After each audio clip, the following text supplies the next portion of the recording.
Mayor, what can you say about Ping Lacson, who conceded to GMA and he said that GMA won.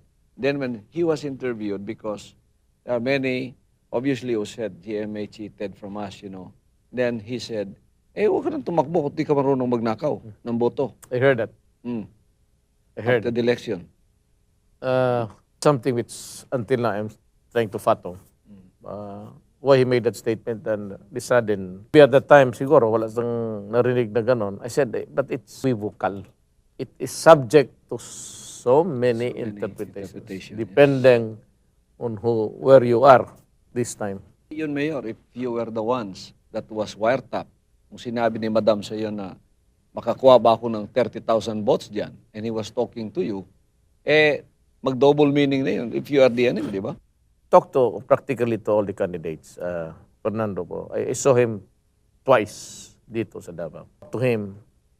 And pati hindi kami nakita but through mutual friends. Sabi ko sa kanila, I'm sorry I could not support you guys because I have made my commitments at this time. I can assure you, sabi ko and I give you my word of honor, your votes will be yours and it will be counted correctly here. So nanalo lang 1,000 plus. Kung magdaya ako, bakit 1,000? Yung boto ko, yun ang boto ni I got a margin over my opponent of about 152,000. Sana rin ang boto niya kung bakit lubos-lubusin mo na kung magnakaw ka. Bakit 1,000 lang? I have one question for Mayor because we've been talking about the national issues. No? Now, there is a question here, Mayor, about your decree to stop illegal gambling in Davao City up to the present. How has the campaign come up so far, especially last two? Well, we have stopped the organized gambling in the sense that itong malalaki na may financiers.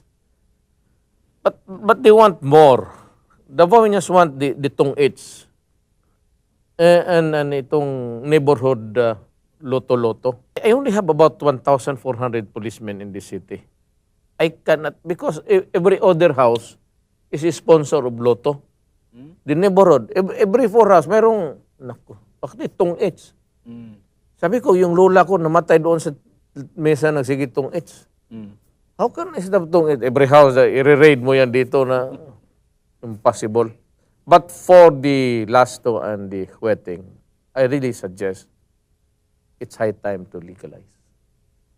Alam mo bakit? It's the